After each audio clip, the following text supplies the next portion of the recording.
आज के case studies के इस लेक्चर में बात करेंगे कोर्ट ने जैसे ही शक्ति दिखाना शुरू कर दी वैसे ही पत्नी की आफत बढ़ गई, क्योंकि आमतौर पर पत्नी भर भर के आरोप लगाती है, खास तौर से ऐसे ऐसे आरोप लगाती है जिसमें पति और उसके परिवार को जेल हो जाए और पत्नी को भारी भरकम एलुमनी और मेंटेनेंस मिल जाए। इस तरीके से पत्नी ऐसा डिजाइन करती है अपने केस को कि पति और उसके परिवार के ऊपर आफत टूट पड़े, लेकिन यही आफत पति और उसके परिवार के ऊपर जो टूटने वाली थी वो सारी की सारी पत्नी के ऊपर टूट पड़ती है, क्योंकि कोर्ट ने यहां पर दे दिए पति को विशेष अधिकार। तो चलिए आज के स्टडीज के इस लेक्चर में बात करेंगे पति के विशेष अधिकारों की और पत्नी द्वारा जो आरोप लगाए जाते हैं भर भर के, वो भी बिना सबूत के झूठे आरोप लगाए जाते हैं। ऐसे में पत्नी कितनी बड़ी आफत में पड़ सकती है और अगर पत्नी फंस जाए तो कैसे निकल सकती है, ये भी आपको रास्ता बता देंगे। जय जिनेंद्र, मैं मुकेश जैन। वीडियो को लाइक और शेयर कर दीजिए और इस तरह जजमेंट्स पाने के लिए दिए गए नंबर पर आप हमें संपर्क कर सकते हैं। चलिए शुरुआत करते हैं। कई बार ऐसा देखा गया है, बहुत सारे केसेस में देखा गया है कि पत्नी भर भर के झूठे आरोप लगाती है, चाहे वो मेंटेनेंस का केस हो, चाहे डोमेस्टिक वायलेंस का केस हो, चाहे वो डिवोर्स का केस हो, चाहे दाम्पत्य पुनर्स्थापन का केस हो और चाहे वो दहेज उत्पीड़न का मामला हो। कई केसेस में पत्नी भर भर के झूठे आरोप लगाती है। अधिक मेंटेनेंस लेने के लिए पति की कई बार कई गुना इनकम ज्यादा बता देती है, जितनी पति की वास्तविकता में होती नहीं है उससे कई गुना अधिक पत्नी पति की इनकम को बता देती है। पति की कई एसेट्स बता देती है, वास्तविकता में वो संपत्ति होती नहीं है और कई बार तो उसके डॉक्यूमेंट्स भी कोर्ट के समक्ष आ जाते हैं। जो प्रॉपर्टी है ही नहीं पति के पास, उसके डॉक्यूमेंट्स कोर्ट के सामने देखे गए हैं। ऐसा भी कुछ केसेस में देखने को मिला है।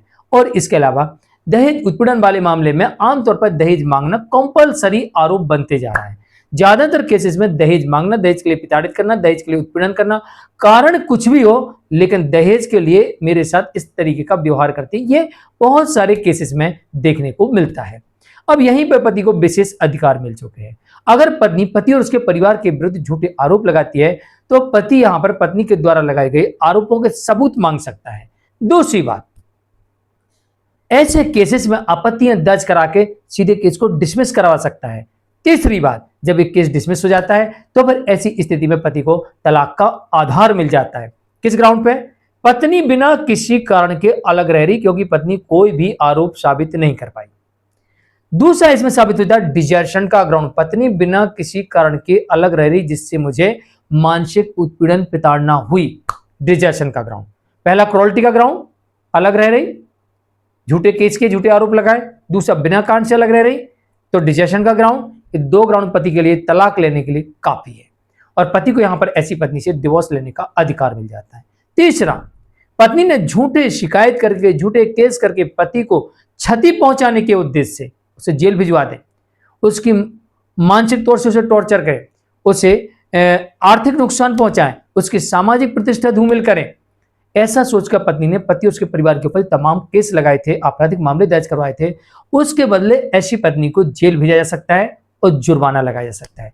तीसरी, जो मेंटेनेंस और डोमेस्टिक वायलेंस के केस में पत्नी ने झूठ तो बोले ही बोला है, लेकिन साथ में झूठा एफिडेविट दिया है और इतना जानते हुए कि पत्नी पति के साथ रहती थी तो उसे पति की वास्तविक इनकम का पता था और पति से जब शादी हुई थी तब भी उन्हें अपनी सैलरी अपने बायोडेटा में बताई थी और वास्तविकता में जो बायोडेटा में बताई थी वो बायोडेटा अभी भी मौजूद है और अगर किसी वेबसाइट पे था तो उसके वेबसाइट पे वो अभी भी उसकी आईडी मौजूद है। और तीसरी बात, मेरी सैलरी भी उस वक्त वो सही थी और आज भी जो है वो इतनी है, तो पत्नी को पहले से मेरी सैलरी इनकम के बारे में प्रॉपर पता था, मेरे साथ थी, उसे मेरी संपत्तियों के बारे में पता था, उसके बावजूद भी उसने कोर्ट में झूठ बोला, कोर्ट को गुमराह करने का प्रयास किया, यहां तक कि अपनी बात को सच साबित करने के लिए झूठा एफिडेविट दिया। तो ऐसी पत्नी के विरुद्ध आप एक आपराधिक मामला दर्ज करवा सकते हैं और यहां पर पत्नी को हो जाएगी सजा और लगेगा जुर्माना।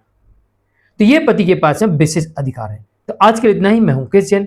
वीडियो को लाइक और शेयर कर दीजिए। नमस्कार।